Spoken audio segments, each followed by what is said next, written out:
Welcome back. In this video we're going to be working on this Jasper Johns inspired watercolor painting. We just got done looking at a PowerPoint of Jasper Johns artwork and looked at his paintings with numbers and paintings with letters, and we looked at a few different things. We talked about the word repetition. Can anyone tell me what repetition is? Good, yeah, repetition is whenever you repeat something over and over, but don't necessarily make a pattern. Okay, we've talked a lot about pattern, but I wanted to show you that there can be repeating things, but not necessarily making a pattern. So in this little demonstration here, you can see I've made the letter R, and I've repeated different colors, and I've repeated the same different lines and strokes around the letter R, but I haven't really made a pattern. Okay, so repeating means you're going to do kind of the same thing over and over, but not necessarily make a pattern. Sometimes repeating does make a pattern, but not all the time.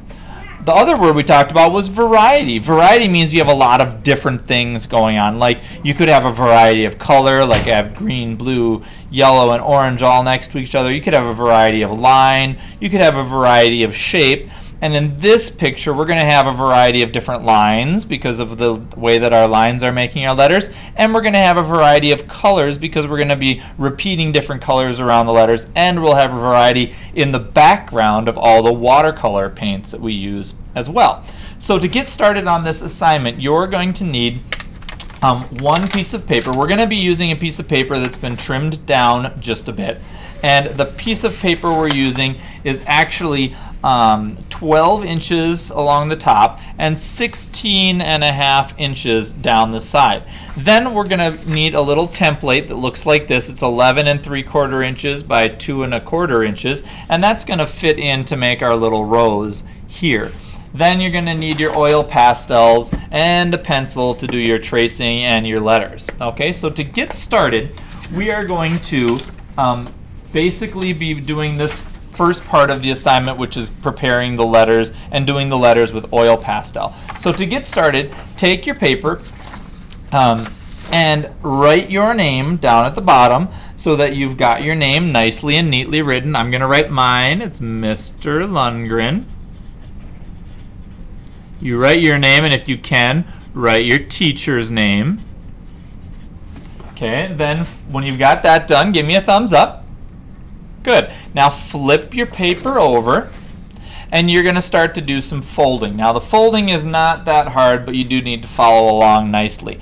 You're going to take the right-hand side here and fold it all the way over to the left-hand side, what I usually call the hot dog way. So it's long like a hot dog bun. Then take your fingers, crease them into the center like that, so you have two sides that are up, and then take your thumb or your finger and crease from the center out to the top and from the center down to the bottom. So you have your paper folded in half. Okay, there we go. There's our paper folded in half. Now you can unfold it, open it up, and you're going to take the right-hand side again and fold it in so it matches along the center crease that's already there, just like this. Okay, and crease the center and then go down to the bottom, up to the top, and you'll have two columns on that side now. You kind of see how those look. Then you're going to do the same thing, left-hand side over to the right-hand side like this, and you'll notice my name kind of hiding out there on the bottom. And you're going to crease from top to bottom, and when we get done, we'll have 4 rows like that.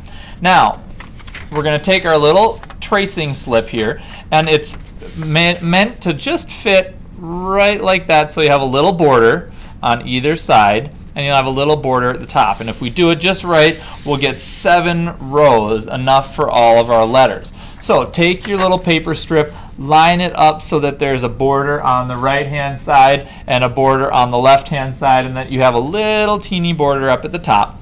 Better to have a smaller border than not enough room down at the bottom. Then take your pencil and you're going to just trace around the outside edge. I'm going to trace the top, I'm going to trace the side, trace the bottom, and trace the other side. Now, things about tracing. If you hold your pencil on a diagonal like this, it has a tendency to slide underneath. If you hold it straight up and down, then the pencil tip or the graphite has a tendency to stay on the outside edge of your tracer. Okay, so there's my first row. Now I'm going to just slide my tracer down and line it up with that bottom. And I'm going to do the same thing, but I don't have to retrace the top. I just have to retrace the side, the bottom, and the other side. Now, if you've got a little bit kind of, looking weird over there, that's fine. Don't worry about it. That'll kind of come out in our final drawing. Then trace it again, and you're going to repeat this 7 times so that you have your 7 different rows. 1, 2, 3.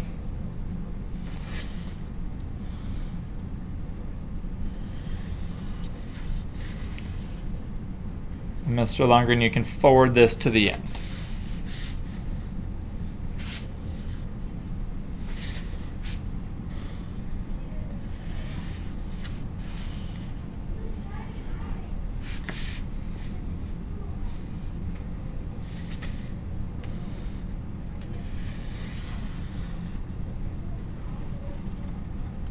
Looks like I'm actually going to have a little extra room, which is great. I'll add one more down here on the bottom.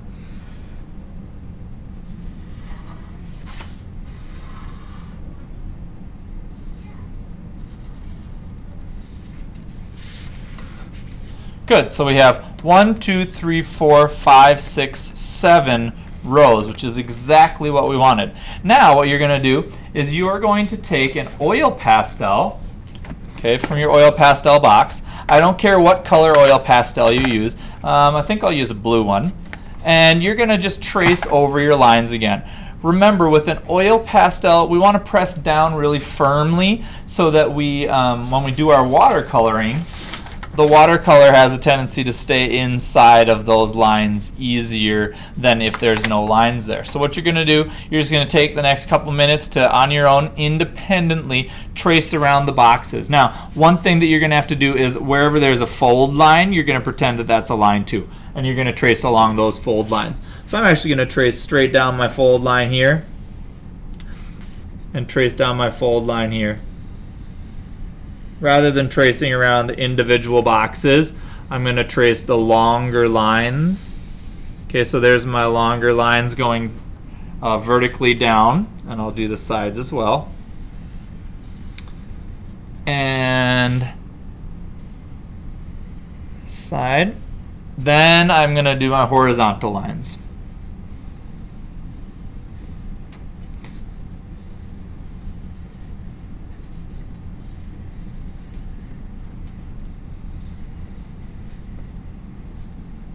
And if you have to go back and like kind of push down and color a little bit more in some areas, that's fine too. Just to make sure you've got nice, thick, solid lines.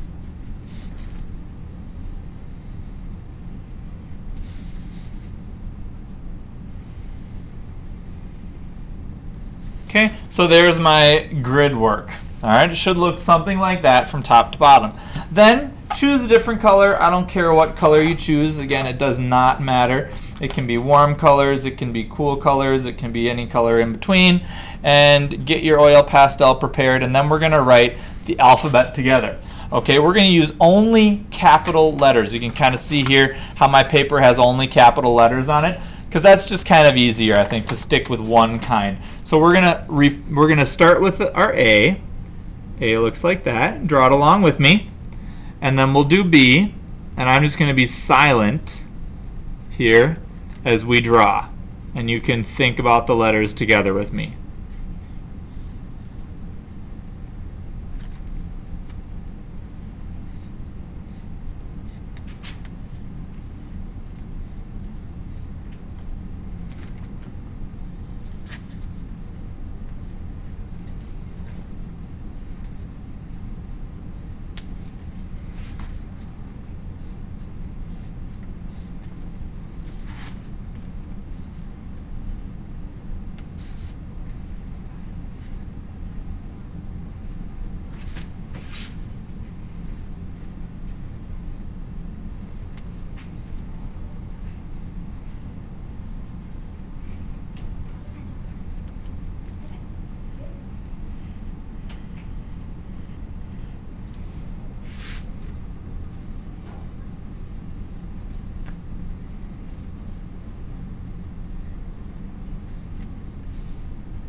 And you'll notice here as we get done with Z that we have 2 extra boxes down at the bottom.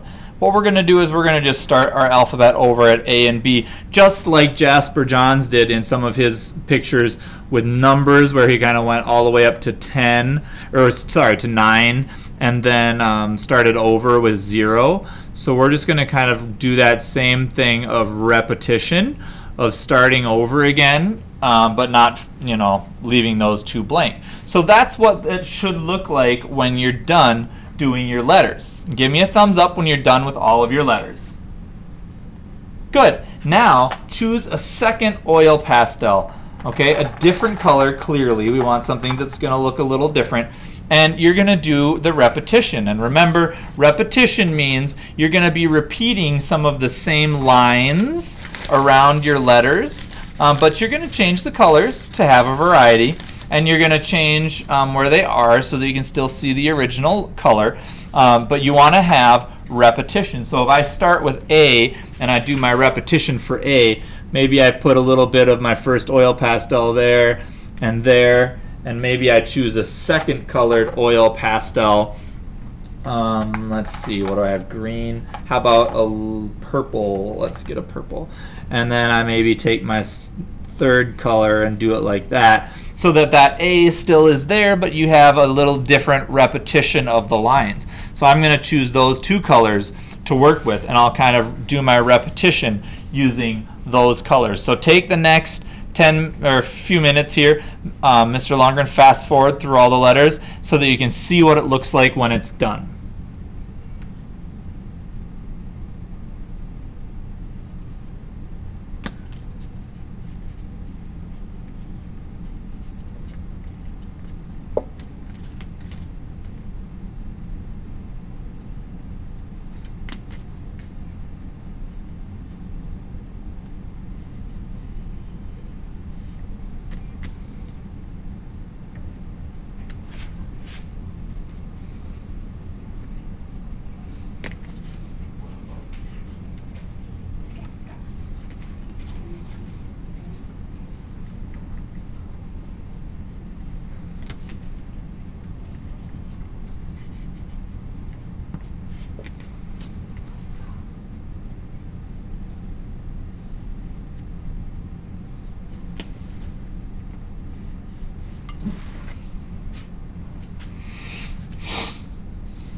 Okay, so there's my repetition of colors and letters for our Jasper Johns composition. Next, in the next video, we're going to go over watercolor supplies, how to do watercolors, and how to fill in those shapes in between and behind all of our letters.